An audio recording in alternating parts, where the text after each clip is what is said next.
यानंतर मी मंचावरती आमंत्रित करतोय, 1 महिन्यापासून सातत्यानं माध्यमामध्ये जी चर्चा ज्यांच्याबद्दल चालू आहे त्यांना आमंत्रित करण्यापूर्वी मी एक शेर त्यांच्याबद्दल व्यक्त करतोय। मुश्किलें जिंदगी में सबको करती है तंग, मुश्किलें जिंदगी में सबको करती है तंग, जीत जाते हैं वो जो हिम्मत रखते हैं संग। मी आमंत्रित करतोय राज्याचे अन्न नागरी पुरवठा मंत्री नामदार धनंजय मुंडे साहेब यांना की त्यांनी या ठिकाणी आपलं मार्गदर्शन करावं।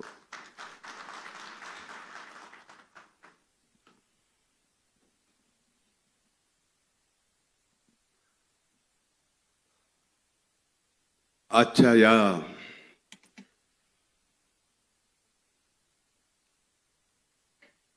अजित पर्वाच्या नवसंकल्प शिबिरास उपस्थित आपले राष्ट्रीय अध्यक्ष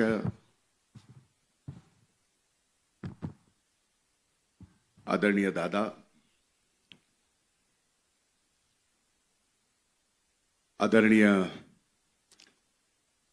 प्रफुल्लभाई पटेल साहेब, राज्याचे अध्यक्ष आदरणीय तटकरे साहेब,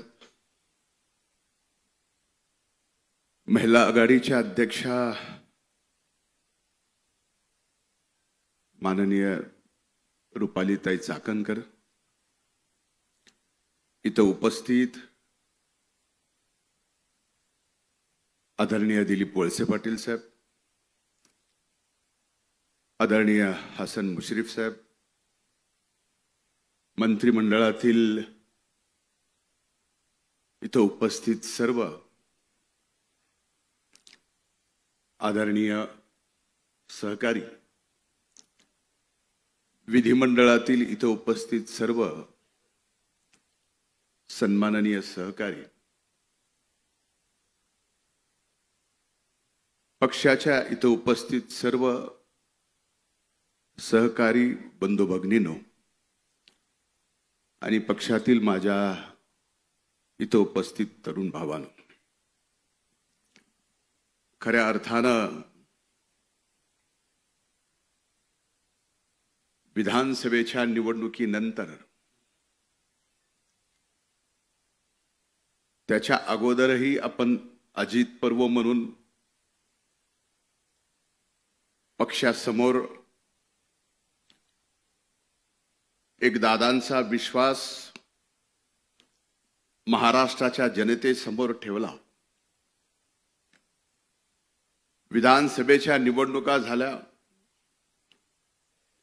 खऱ्या अर्थानं महाराष्ट्राच्या जनतेने दादांच्या नेतृत्वावर विश्वास ठेवला आणि आज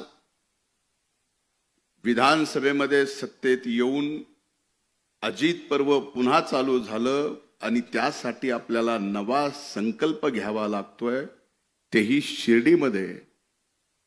ही एक आगळी वेगळी आपल्यासाठी आनंदाची पण गोष्ट आहे आणि नव्या जबाबदारीची पण ही गोष्ट आहे। मी रात्री प्रवासात येत असताना विचार करत होतो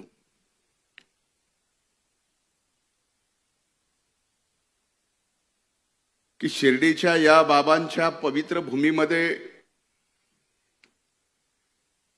ज्यांनी शिकवणच श्रद्धा आणि सबुरीची दिली आहे,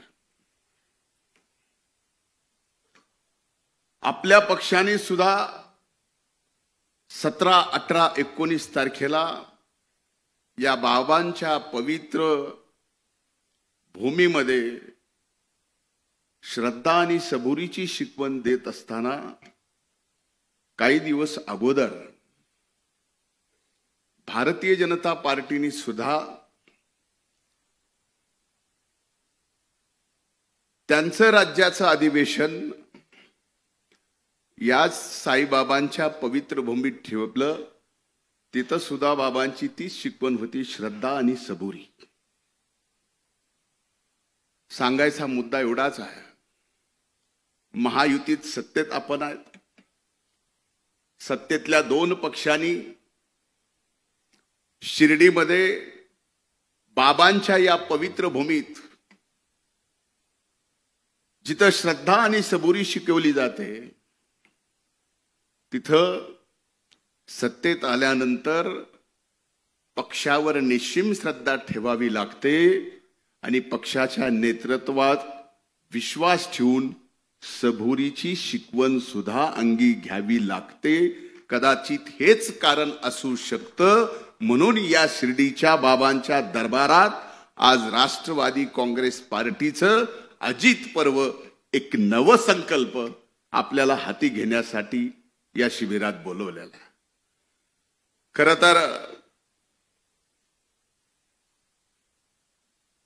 मी अनेकदा दादांच्या बाबतीमध्ये पक्षाच्या विचारांच्या बाबतीमध्ये मी बोलत आलेलो आहे. माझ्यापेक्षा अनेक मान्यवर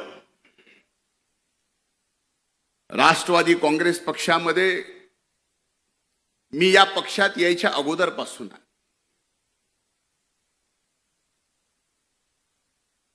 2012 पासून दादांच्या हाताला म्हणावं का बोटाला म्हणावं, बोटालाच धरून राष्ट्रवादी काँग्रेस पार्टीच्या दादांच्या पाठीमागे निघालो.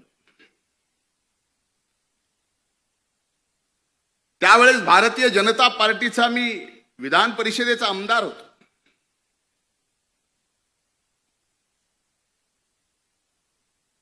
आमदारकीचा राजीनामा द्यायला लावला. राष्ट्रवादी काँग्रेस पक्षाकडून मला आमदार केलं.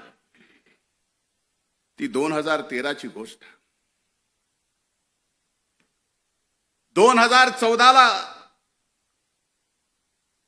महाराष्ट्रात विधानसभेच्या निवडणुका झाल्या आणि आपलं आघाडीचं त्यावेळेसचं सरकार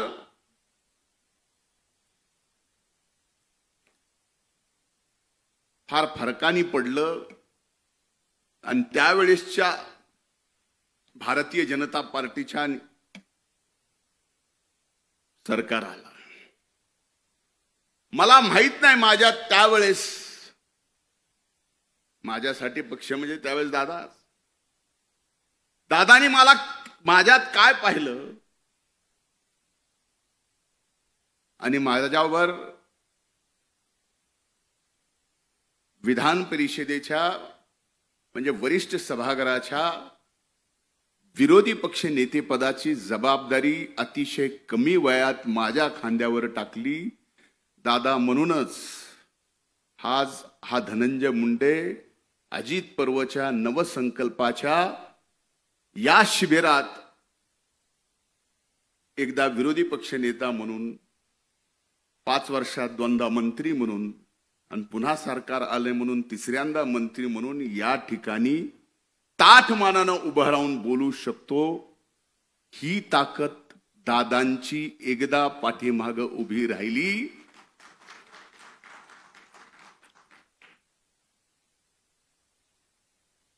आता सूरज बोलत बोलत म्हणला की 1-1.5 महिना झालं टीव्हीवर मी म्हणजे मी म्हणण्यापेक्षा जिल्हा आहे मी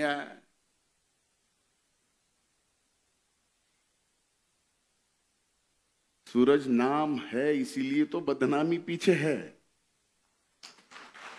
नाम ही नहीं होता तो बदनामी थोड़ी होती. पण एक निश्चित सांगतो, आदरणीय तटकरे साहेब साक्षीदार आहेत. वारंवार मला त्यांनी शिकवून एखाद्याला मोल्ड करतो ना तसं करायचा प्रयत्न त्यांनी केला. 2014ला विरोधी पक्ष नेते पदाची जबाबदारी घेतल्यानंतर 2019 पर्यंत तटकरे साहेबांना आठवत असेल, तुम्ही अध्यक्ष होतात, मी विरोधी पक्ष नेता होतो, दादा आपले नेते होते. 1 नाही 2 नाही 3 नाही तर 4 वेळेस तशा पडत्यात काळात पक्षाच्या हल्ला बोल यात्रेपासून परिवर्तन यात्रेपासून शिवस्वराज्य यात्रेपासून 4 यात्रा सत्ता नसताना महाराष्ट्रातल्या सामान्य माणसाचे प्रश्न आणि त्या प्रश्नावर आवाज उठून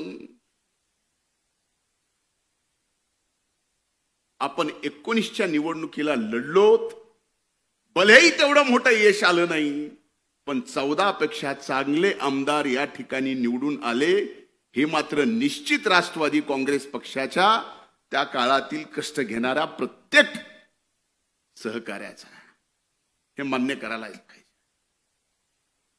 आता 19 नंतरचा पुढचा काळ तसा सांगणं कितपत योग्य आहे, पण सांगितला गेला पाहिजे. का सांगितला गेला पाहिजे? अगदी पहाटेच्या शपथविधीच्या बाबतीत त्याला पहाट म्हणत नाहीत असं दादा नेहमी म्हणतात.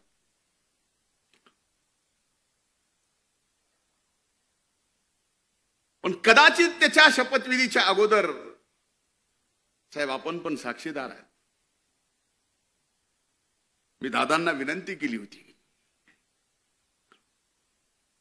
आज स्पष्टपणाने बोलतो, कधीही बोललो नाही, कारण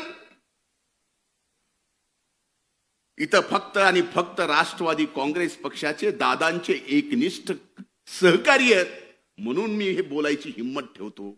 त्यावेळेस मी म्हणलं होतं दादांना, तटकरे साहेब आपण साक्षीदार असाल तर हो म्हणा, शपथ घेऊ नका. का म्हणलो होतो? काही गोष्टी कळाल्या होत्या, त्या नम्रपणे दादांच्या पायी माझं डोकं ठेवून जे तटकरे साहेबांनी बघितलं की म्हणलं दादा आपला घात होतोय. दादानी माझ्या डोक्यावर हात ठेवून म्हणले असला घातभीत काय होत नसतो, पण शेवटी व्हायचं ते झालंच. त्यावेळेसपासून आपल्या या दादांना विलन आणि खलनायक ठरवायचं षडयंत्र त्यावेळेस पासून चालू होतं. आज हे मी बोललो तर कुणाला कदाचित माहित नाही मधल्या काळात, पण ही वस्तुस्थिती आहे.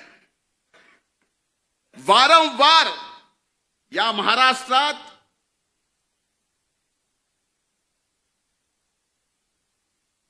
आदरणीय पवार साहेबांच्या नंतर महाराष्ट्रात राष्ट्रवादी काँग्रेस पक्ष प्रामाणिकपणाने पुढे आणण्यासाठी, आणि तो पक्ष पुढे आणण्यासाठी नाही तर ती ताकद म्हणून, आणि ती ताकद महाराष्ट्रात सत्तेत म्हणून आणायचा प्रयत्न जर इमानदारीनं कुणी केला असेल तर आदरणीय दादांनी केला. हे नम्रपणानं मला या ठिकाणी आपल्या सर्वांच्या समोर सांगावंसं वाटतं.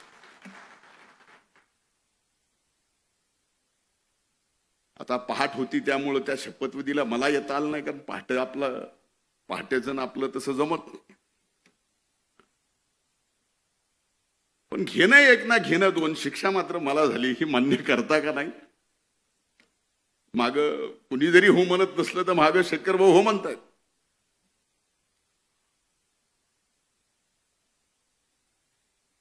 त्यानंतर ज्या वेळेस सर्व राष्ट्रवादी काँग्रेस पक्षाच्या मान्यवर नेत्यांनी ठरवलं की आता आपल्याला भारतीय जनता पार्टी सोबत युती करावी लागते, दादांनी तो निर्णय घेतला आणि आपण सर्वजण दादांच्या पाठीमागे खंबीरपणानं उभं राहिलो. आणि आज खऱ्या अर्थानं अनेक वर्षापासून असा विश्वास एकट्या दादावर असता तर एकट्या राष्ट्रवादी काँग्रेस पक्षाने या महाराष्ट्रात सत्ता दादांच्या नेतृत्वाखाली आणली असती. पण वारंवार दादाच्या चांगल्या कामाला खलनायक ठरवायचं काम करण्यात आलं, त्याचमुळे हे घडलं नाही. लोकसभेची निवडणूक झाली. लोकसभेच्या निवडणुकीत दारुण पराभव झाला. मला अनेक जण त्या राष्ट्रवादी पक्षाचे जुने जाणते नेते येऊन म्हणतात, तू कशाला रे लोकसभेला वहिनीच्या प्रचाराला आला? त्याच्यामुळं तुला आता बघ विधानसभेत काय होते. जे व्हायचंय ते होईल. मला पक्षाने सांगितलं जा तिथं सभा घे. सभा घेतल्यानंतर त्याचा परिणाम माझ्यावर काय होईल याचा विचार करणारा एवढ्या हलक्या काळजाचा मी राष्ट्रवादीचा दादाचा कार्यकर्ता नाही. आणि माझी विनंती आपल्याला, आपल्यापैकीही कुणी नाही नसणारच, पण हो ते सगळं केल्यानंतर त्याची किंमत मोजावी लागते. मोजावी लागली तरी बेहतर, त्याला कमीपणा नाही. त्याचा राग धरला. जो संकल्प काही जणांना पाडण्यासाठी, मुश्रीफ साहेब आहेत, आदिती माया, मैं खुद गब्बर है, वळसे पाटील साहेब आहेत, यांना पाडायचंच अशी यादी कमी नव्हती. पण पडलं कोणीच नाही. तुम्ही लाखभर मतांना आलात, मी जरा जास्त मतांना आलो म्हणून मला भोगावं लागायला की काय असं मला वाटायला लागले.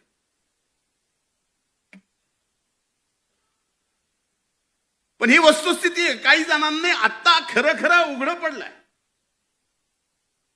पण दादा एक निश्चित सांगतो, माझ्यावर तुम्ही विरोधी पक्ष नेते पदाची जबाबदारी दिली, तो काळ तुम्ही बघितला की एक विरोधी पक्ष नेता सुद्धा राज्याच्या मुख्यमंत्र्याला काही मुद्द्यावरती खाली वाकवू शकतो. तुमच्या डोळ्याने तुम्ही ते पाहिलं. सामाजिक न्याय मंत्री पद दिलं, मी म्हणत नाही की तो माझ्यावर अन्याय होता, तोही मी न्याय म्हणून स्वीकारला.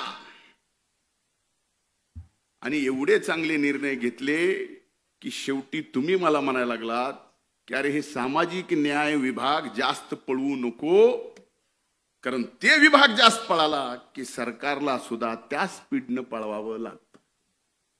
इकडे 1,00,000-2 लाखाचा एखादी योजना विद्यार्थ्यांना काढली की इकडे अनेक विभागाच्या त्या योजना त्या विभागाला काढावं लागायच्या. अरे ज्या जातीपातीवरती गावाची नावं होती, ती महाराष्ट्रातली जातीपातीची गावाची नावं बदलण्याचं काम सुद्धा दादा तुमच्या नेतृत्वाखाली तुमच्या एका कार्यकर्त्याला सामाजिक न्याय मंत्रीपद दिल्यानंतर ते करता आलं. कृषी मंत्र्याची जबाबदारी दिली कोकाटे साहेब. फार चांगलं खातंय काम करायला, विभाग फार चांगला आहे. आपण सकाळी चांगलं काम करतो, खरंच चांगलं काम आहे.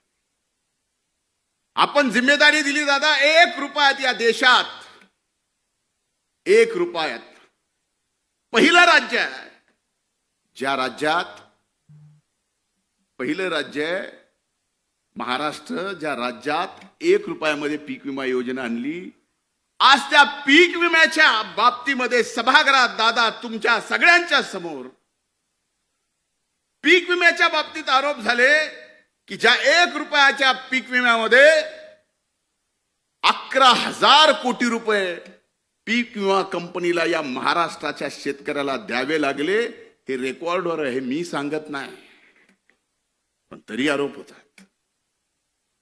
अनेक गोष्टीचे आरोप होतात. चिंता ही नाही की आरोप विरोधातले करतात, चिंता ही आहे दादा नवसंकल्प करताना की आरोप महायुतीतले करतात. चिंता तो इस बात की है. आज धनंजय, आज मी गटलोय म्हणून मला, उद्या अनेक जण आहेत ते गटलेत म्हणून त्याला, पण पक्ष म्हणून आमच्या सारख्याला दादा काही नको. आम्ही इथं सगळेच कुणाशीही लढू, कुणाशीही खेटू, परवा नाही. तुम्हाला माहिती आहे, आपल्यापैकी अनेक जणांना माहिती आहे, त्या स्वर्गीय मुंडे साहेबांच्या विरोधात कुणी बोलायला आणि लढायला त्यावेळेस तयार नव्हतं. दादा फक्त तुम्ही माझ्या मागं होतात म्हणून त्या परळी वैद्यनाथ मतदारसंघात 14ला हरलो असेल, 19ला दादा पक्ष सत्तेत आला नाही, पण परळी विधानसभा मतदारसंघ कधी कुणी विचार केला नव्हता राष्ट्रवादी काँग्रेस पक्षाच्या घड्याळावर निवडून येईल. दादा आणून दाखव. बळ दिल्यानंतर आणि आपल्या मागे नेता आहे हे बघितल्यानंतर अनेक जण एव्हरेस्ट सारखा डोंगर सुद्धा चढून तिथं आपल्या पक्षाचा झेंडा लावू शकतात. हे एक उदाहरण द्यायचं म्हणून मी परळीचं दिलंय. समजू नका की मी काय दिवे लावलेत ते, असं बिलकुल नाही. वस्तुस्थिती आहे. अनेक गोष्टी सांगितल्या पाहिजे. आज एकीकडं ह्या सगळ्या परिस्थितीमध्ये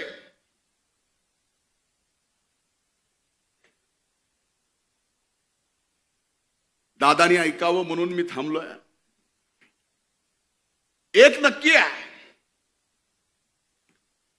शिर्डीच्या साईबाबांच्या साक्षीनं सांगतो की आमच्या बीड जिल्ह्याच्या पालकमंत्री पदाची जबाबदारी आदरणीय दादांनी या ठिकाणी घेतली. अतिशय आनंदाने मी या ठिकाणी सांगतो, तो आनंद या ठिकाणी व्यक्त करतो आणि जिल्ह्यात दादा आपलं स्वागतही करतो. यात मीही विनंती केली होती की सद्य परिस्थितीमध्ये अशा जबाबदारीत आपण नसू नये. पण एक गोष्ट मात्र लक्षात घेतली पाहिजे. आज अजित पर्व आहे, आज आपण सत्तेत आहोत, आज आपल्याला नवीन संकल्प घ्यायचा आहे. पण हा नवीन संकल्प घेत असताना राष्ट्रवादी काँग्रेस पक्षाला पहिल्यांदा कार्यकर्ता भिमुख व्हावं लागेल. कार्यकर्ता भिमुख झाल्यानंतर पक्ष संघटन एवढं मोठं होईल की कसल्याही वाऱ्या आणि वादळामध्ये ते पक्ष संघटन कधीच ढळणार नाही, हलणार नाही. हे मात्र एक कार्यकर्ता म्हणून निश्चित मी आपल्याला सांगतो. पण मधल्या काळातल्या काही अनुभवात मी सांगतो, खरंच आपल्या पक्षामध्ये पक्षाची जबाबदारी घेऊन काम करणारा प्रामाणिकपणाने अनेक वर्षापासून त्यालाच विचारून सगळ्या गोष्टी होत्या. काही अनुभव तर असे सांगतो की आपल्या पक्षाच्या प्रमुख कार्यकर्ता असेल, नेता असेल, त्याची जर काटाला लावायची आहे, त्याची जर नीटनेटकी करायची आहे, तर त्याला इतर पक्षाच्याही गरज नाही. आपल्या पक्षाचेही भरपूर बस झाले, फक्त कानाला लागायचं काम.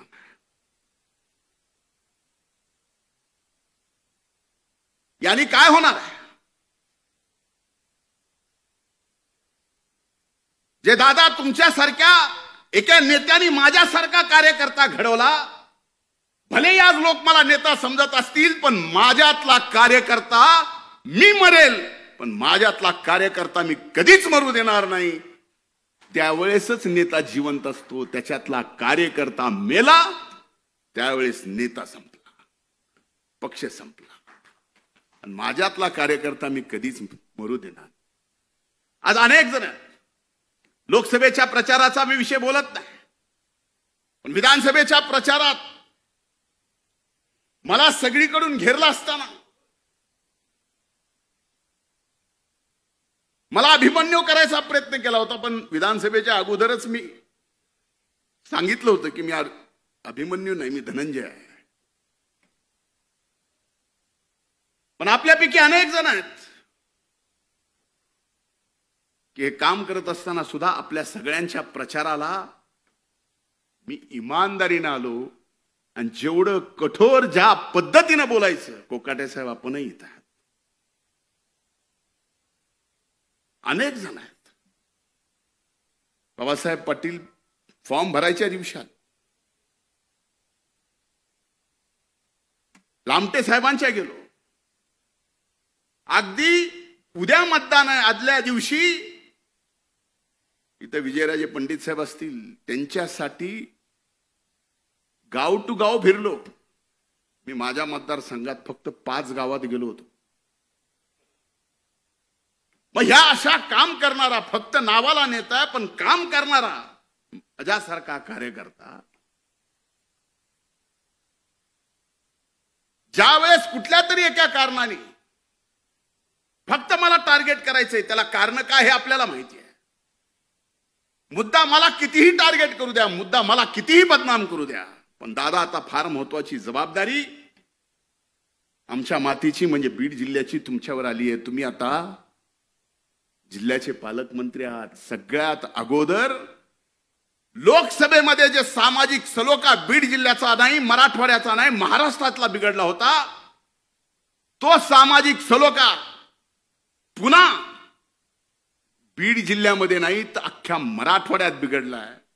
आज आपण या ठिकाणी शिवशाहू फुले आंबेडकरांच्या विचारांनी भारतीय जनता पार्टी सोबत महायुतीमध्ये आहेत. भारतीय जनता पार्टीला सुद्धा शाहू फुले आंबेडकरांच्या विचाराचा काही अडचण नाही, त्यांनी सुद्धा आपल्याला घेतलाय. पण एक गोष्ट विचारली पाहिजे की उभ्या महाराष्ट्रामध्ये किती ओपनच्या जाग्यावर किती ओबीसीचे माणसं नोकरी करतात, कोण कर्मचारी, कोण ड्रायव्हर आहे, कोण शिपाई आहे, कोण अधिकारी आहे. याच्यावरती जर उघड आकृती बंद जर जाहीर होऊ लागला आणि त्याच्या चर्चा मात्र सबंध महाराष्ट्रात होऊ लागल्या तर खरंच का आपण शिवशाहू फुले आंबेडकरांच्या विचाराचे आहोत असे प्रश्न आम्हाला विचारले जातात.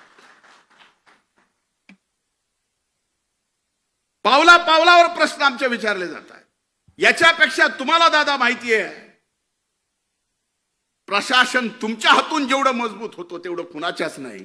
कधीतरी तुम्ही सुद्धा अगदी वरिष्ठ प्रशासनाच्या सर्वांना विचारा की हे जे चाललंय हे बरोबर आहे. यानी या महाराष्ट्रातला सामाजिक सलोखा व्यवस्थित राहणार आहे. यामुळे शिवशाहू फुले आंबेडकरांचा विचार घेऊ एकमेव आपला पक्ष जो इमानदारीनं, निष्ठेनं, यांच्या निष्ठेचं काम जे आपण हाती घेतलंय ते करतोय, ते खरंच पुढे आपण घेऊन जाणार आहोत का? कदाचित या गोष्टी माझ्या तुम्हाला मिनिटासाठी लागतील, पण लागू द्या. मैं आईना हूं, आईना दिखाऊंगा जो. पण ही वस्तुस्थिती आहे. कसं तरी लोकसभेच्या निवडणुकीनंतर सामाजिक सलोखा या महाराष्ट्रात विधानसभेच्या निवडणुकीनंतर बदलला, पण पुन्हा कुठलं तरी कारण काढायचं. हो, बीड जिल्ह्यामध्ये मस्साजोगचे आमचे सरपंच संतोष देशमुख यांची निर्गुण हत्या झाली. ज्यांनी केली ती गुन्हेगार, त्या कृत्याचं कुणीही समर्थन करू शकत नाही.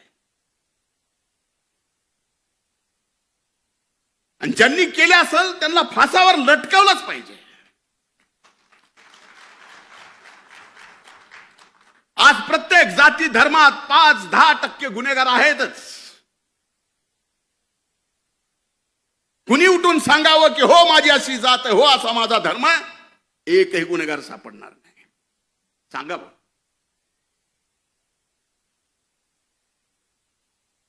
पण त्या 5-8 गुन्हेगारांच्या मुळे उभ्या महाराष्ट्रामध्ये जर मीडिया ट्रायल होत असेल एका जातीचे, ओबीसीचं, तर लोक आता एवढे राहिले नाही.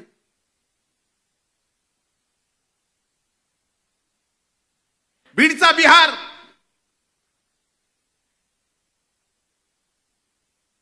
परळी तर तालिबान,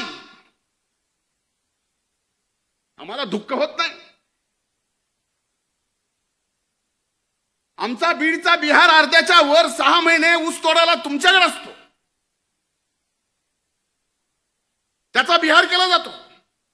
आणि कुणी महायुतीतल्या आणि आपल्या पक्षातल्या लोकांनी. परळीला तालिबान केले जातं, जे परळी 12 ज्योतिर्लिंगापैकी पंचम स्थान असणारं, 5वं स्थान असणारं परळी वैद्यनाथाचं ज्योतिर्लिंग आहे. दादा, काही दिवसानं शिवरात्री आहे. लाखो भाविक या देशातले तिथं दर्शनाला येतात. अशा मीडिया ट्रायलनी, अशा सगळ्या एका गावाला, एका जिल्ह्याला बदनाम करून अशा जर गोष्टी होत असतील, ह्याच्यातलं नुकसान कुणाचं आहे? भले आम्ही राजकारणात राहू, नाही संपू, पण पिढ्या ना पिढ्या पुढच्या तुम्हा आम्हाला कधीच विसरणार नाहीत. ही काय करून ठेवलंय? माझी हात जोडून त्या बाबतीतली विनंती आहे.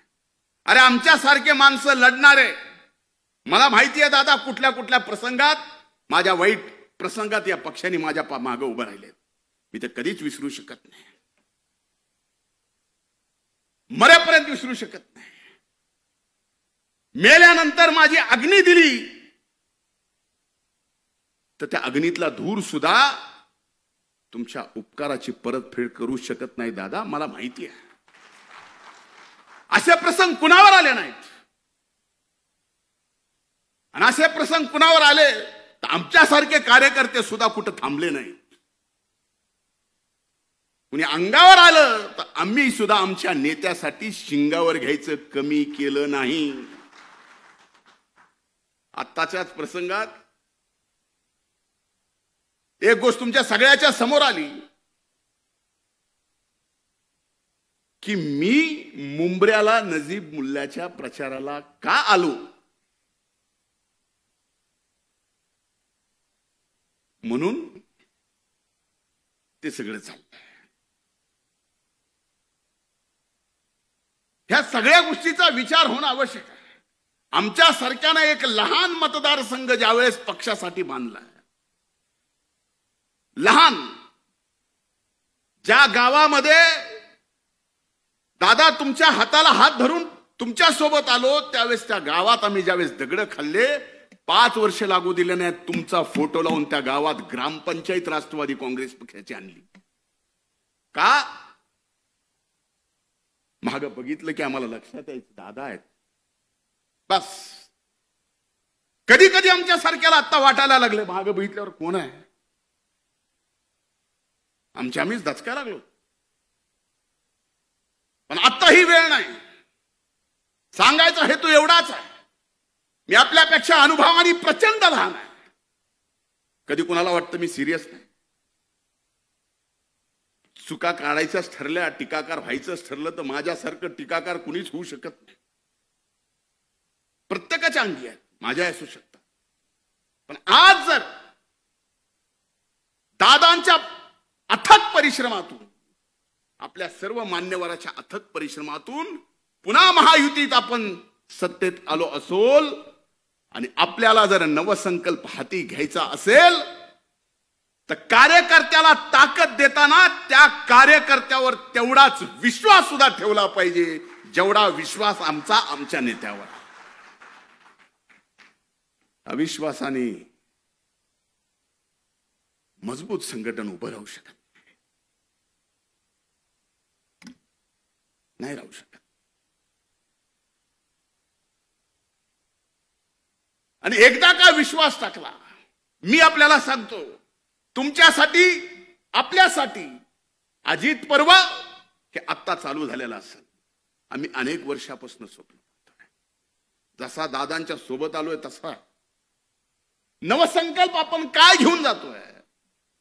माझ्या दृष्टीने आपण पक्ष महाराष्ट्रात मजबूत करणार, नोंदणी करोडाची करणार. ती कशी काय हे सगळं आपल्याला माहिती आहे. पण आजची राजकीय परिस्थिती पाहिली आणि येणाऱ्या 5 वर्षानंतर आपण जर येणाऱ्या 5 वर्षाच्या राजकीय परिस्थितीचा आजपासून अंदाज बांधायला लागलो तर हो, नक्कीच या महाराष्ट्रात दादांच्या नेतृत्वाखाली हा राष्ट्रवादी काँग्रेस पक्ष 1 नंबरचा पक्ष होऊ शकतो. माझं आज हे बोलणं कदाचित तुम्हाला काही पण बोलायला असं वाटतं होऊ शकतो. आणि त्याची पहिली परीक्षा काय? तर आता आदरणीय मुश्रीफ साहेबांनी सांगितलं, पावसाळ्याच्या आत महानगरपालिका, नगरपालिका, पंचायत समिती, जिल्हा परिषदेच्या निवडणुका आहेत. पक्ष कधी आमदारकी खासदारकीसाठी कुठल्याच कमी पडला नाही. पण आज पक्षाच्या वतीनं मी आपल्याला सांगतो की या नगरपालिकेच्या, महानगरपालिकेच्या, पंचायत समितीच्या, जिल्हा परिषदेच्या तुमच्या निवडणुकीला सुद्धा हा पक्ष कुठंच कसाच कसल्याच अर्थानं कमी पडणार नाही. पण आपल्याला जिंकायचंय हा नवसंकल्प आहे पहिला. आणि ह्याच्यात आपली ताकद दिसली तर पुढे बघा सर्व गोष्टी. मला इशारा आला, इशारा एक ही जन मुझे दे सकता है, मतलब मैं समझ सकता हूं. देने वाले तो बहुत देते, लेकिन समझने वाले को समझना तो चाहिए. बहुत वक्त बाद की माफी चाहता हूं. घड्याळ तेच, वेळ नव्हे. त्यामुळे माझी आज या अजित पर्वाच्या नवसंकल्प शिबिरामध्ये मला बोलायला परवानगी दिली त्याबद्दल पक्षाचे मी हृदयपूर्वक आभार. आणि दादा एक शब्द देतो पक्षासाठी, मी एक निष्ठावंत कार्यकर्ता आहे. माझी जडणघडण कार्यकर्त्यातून झालेली आहे. उद्या तुम्ही माझ्यासारख्यावर